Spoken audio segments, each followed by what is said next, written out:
Hi boys and girls, welcome back to Children's Church Online. Today we're going to learn that faithfulness is a fruit of the Spirit. Let's celebrate that God can grow faithfulness in our lives. As you know, we've been talking about the fruits of the Spirit for a while, so I'm going to refer back to the tree that I've been talking about many times. And so remember, this tree is us, and the roots that are coming down here represent our friendship with God. And fruit is what grows in our lives. That's all my little heart fruits, right? Because of our friendship with God. So the one we're talking about today is faithfulness. So the first thing we're going to talk about is somebody who has been a friend for a long time. And probably the friend that I've had the longest is my sister. Because we obviously grew up together, and maybe we weren't so much friends when we were little, but as grown-ups, we're definitely friends, and we're close friends, and we make sure that we talk to each other a couple times every week, and if I have a problem that I need to solve, she would be one of the first people that I would call to help me, because I know I can always lean on her and trust her to help me through whatever situation I am dealing with at the time. So I want you to think about who has been your friend the longest, and pause the video and talk about your long friends. Okay, so you and your friends have been faithful to each other. That reminds me of some friends in the Bible who showed God's faithfulness. The Bible is full of incredible stories, and they're all true. God gave us the Bible so He can speak to us anytime. He's faithful, so He's always here for us. So let's hear from Him as we explore the Bible.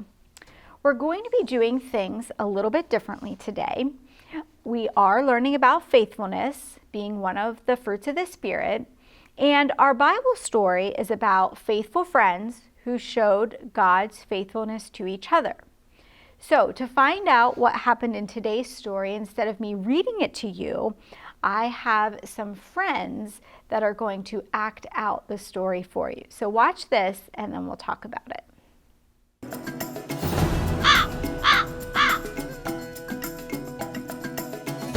This Bible story comes from the book of 1 Samuel, chapter 20.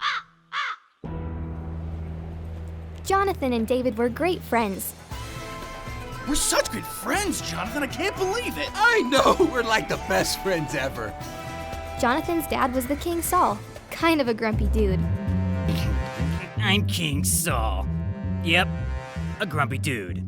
Sir, may I have some grains? My family is starving. What? No, rodent. Get out of here. I need all the grains. It didn't bother Jonathan that one day David would replace his father as king. I just know you're going to be king one day. You're going to be the best king ever. Aw, shucks. You really think? I know it. And you know what else? Tag, you're it. Oh! You can't catch me. I'm coming for you! Wow. I'm right over here! Hey, I see you! No, you don't. Oh, where to hide? This looks good. You'll never find me in here. There you are. Found you. Wow, David, you found me so quick. Well, what can I say? You always hide in the same place. So true. You know me so well. Yeah, we're besties. Best friends forever. They just had one problem. King Saul hated David. I hate David so much. He's a man after God's own heart. I'm gonna kill that rodent. Yeah. I did not hate David so much, man. Bullseye. Great shot. Thanks. I've been practicing. Hey, Jonathan, I was thinking, it seems like your dad doesn't like me. What? No way. I mean, he's over there staring at us right now. Oh, nothing to see here. Nothing at all. Just a king walking through the forest. I'm definitely not looking to kill anyone. I got a bad feeling in my tail. Well, here, I'll tell you what. At tomorrow's feast, my dad's expecting you. So don't show up, and I'll talk to him to make sure everything's okay. Okay, sounds fluffy, but how will I know what you find out? Well, you go wait behind that big rock outside, the one outside the castle, and I'll shoot arrows towards you. Huh? If I shoot the arrows beside you, it means everything is good. If I shoot them past you, it means he does want to kill you. Don't worry, everything will be fluffy. I'm a great shot. Look. Jonathan, you missed. It'll be fine. It'll be fine. Hey, this is a great meal, Pop. Thanks. I did not give it so much. So, what did you do today? It was a great day. I spent hours yelling at the prisoners in the dungeon. Run! Run! Run, Slowpoke! Can I take a break? Let me think. No! But I've been running for hours. Run! Say, where's that friend of yours, David? Oh, he had some stuff to do, so he won't be around for a few days. I know what you're up to. You want him to be king instead of me. Go get him so I can kill him now. He really does want to kill David. I need to let him know. Oh, please, God, protect me and let those arrows fall beside me and not past me. I hear the arrow.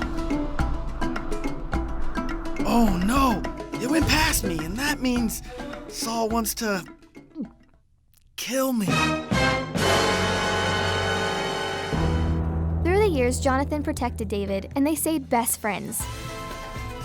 Sometime later, King Saul was killed in battle, and David became king. He was a great king and was loved by his people. Seeds, grains, and all the broccoli you can eat for everyone.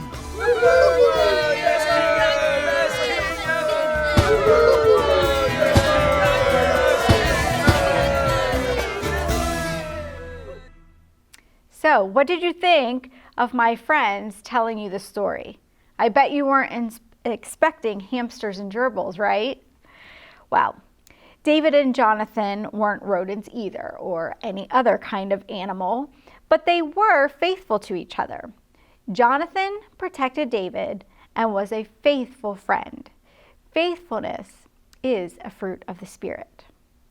So, today we're talking about two faithful friends in the Bible, right? You just watched a video about Jonathan and David, and those friends were faithful even though there was so much in their lives that could have torn their friendship apart.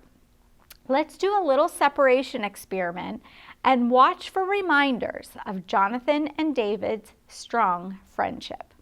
So you're going to need two people to participate in this experiment, okay?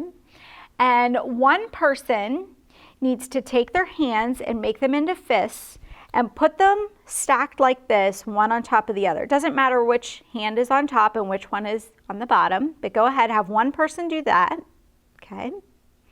Now the other person is going to come over to you, and they are going to try to rip apart your two fists. Now there's some rules with this. The only way you can rip the two fists apart is vertical. That means up and down. So this person you're going to clench them as tight as you can on top of each other, and the other person is going to come over to you and try to pull them apart this way, up and down. Okay? So I will stop talking, and I want you to go ahead and see if you are successful in pulling apart those two fists. Remember, just up and down. Okay? Give it a try. How's it going? Getting them apart? All right, well, let's try something else, okay? This is the second part of our experiment. This time, same person, go ahead, put your fists back the way they were, all right? And I want the other person to, again, try to tear them apart, but this time, you're going to do it vertical, all right? So I want you to pull across in this direction and see if you have more success that way. Go ahead, try it, see if it works. How'd you do? All right? Now my guess is that maybe the other person would like to have a turn. So why don't you pause the video and switch and have the other person fists like this. Try doing it horizontal, up and down. And then after you try that, bring your fists back together again and try vertical, pulling it apart this way. Go ahead and take turns and do that again. All right, so was the second time a little bit different than the first time? My guess is yes. Yeah. What differences did you notice between trying it horizontal versus vertical? Yeah, I said that opposite, didn't I? Vertical is this way, horizontal is this way. I think you knew what I meant. Even if you were pressing your fists together with just as much or even more strength the first time, your partner was still able to separate your fists pretty easily the second time, right? Or at least it was easier the second way. Which part of the experiment reminded you most of Jonathan and David's friendship? Jonathan and David were faithful friends who stuck together even when times were troubling and in their lives. So when we had our fists like this and trying to do it this way and it was really difficult to pull them apart, that's the reminder of Jonathan and David. Even though things were pretty tough, they still stuck together and kept their friendship strong. So what are the things in our lives that can tend to pull friends apart? How about lying? If somebody lies to you, does that kind of hurt the friendship? What if somebody is selfish and doesn't maybe share with you? Does that pull that friendship apart a little bit? It can, right? In the second half of our experiment, it was something called leverage that allowed you to easily separate your partner's fists. You applied an opposite pressure from what your partner was using to keep their fists together, and it broke the strength between the fists. It was surprising how easily the fists could actually come apart. Things can happen in our lives that have surprising leverage to pull apart friendships. But here's the good news. Broken friendships can always come back together, okay? We can ask God for help in keeping friendships together because faithfulness is a fruit of the Spirit. So the last thing that we're going to do together today is sort of a craft. We're going to actually make a game to play.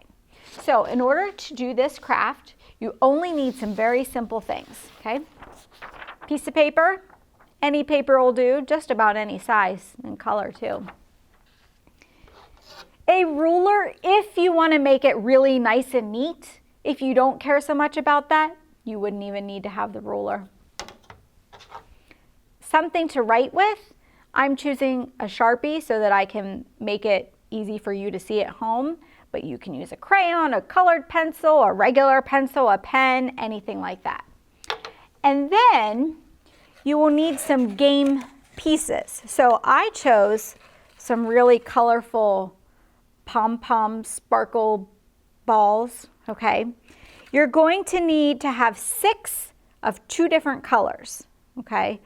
So you could use some sweet treats like M&Ms or something like that. You could use buttons, you could use whatever you have around the house. You could even use money, like one person pennies and one person dime. But you need 6 of each thing so you can differentiate the 2 people that are playing the game. Okay, so if you would like to make one with me, pause the video, go gather up those supplies, and then meet me back here and I'll show you the game, okay? All right, so you have all your supplies, or you can watch me make this and then you can make yours on your own.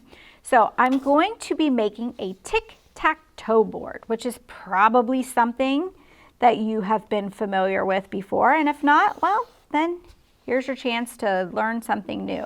So I'm just going to draw 2 lines. I'm kind of use my ruler here to help me. And then across this way. Maybe bring it down a little bit. Okay, so now I have all of these square areas in which to put my game pieces. And like I had already told you, I've got some purple pom-pom things and some green pom-pom things. So those are my playing pieces. And if you don't know, the way you play tic-tac-toe is each person takes turns putting one of the pieces on the game board in one of the squares. And your goal is to get 3 in a row. And you can get 3 this way, or across this way, or up and down this way. Okay, as long as you can get 3 in a row, then you win the game. So then the next person would go and maybe they'll put one here. And then this person might say, oh, I'm going to put one there. And this person, and so on and so forth. So that's how you play the game. Once you have your tic-tac-toe board made, I want you to go ahead and play the game, but I want you to play it by yourself. Okay, so I'm kind of doing that here. So if I was playing by myself, maybe I'll start there and then do this. This guy really wants to win, but this guy isn't going to let him, and he's not going to let him either. Nope. Nope. I don't think anybody is able to win in this instant, right? Okay, so then clear the board. Go ahead, play with yourself again. How fun is it to do this game by yourself? I don't know about you, but I really think that this would be a lot more enjoyable. Well, there, look, green won. Yay, me.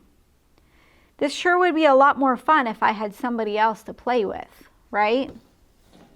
This game was not designed to be played alone, right? This game's kind of boring when you just try to play by yourself. But when you play with a friend, it would be a lot more fun because I wouldn't know where they're going to play and they wouldn't know where I'm going to play or what's about to happen next, right? And that's what's great about faithfulness being one of the fruits of the Spirit. God gave us faithfulness so we can form long-lasting friendships with Him and other people. So I'm going to encourage you this week to find a friend and play tic-tac-toe. And I'll see you back here next week.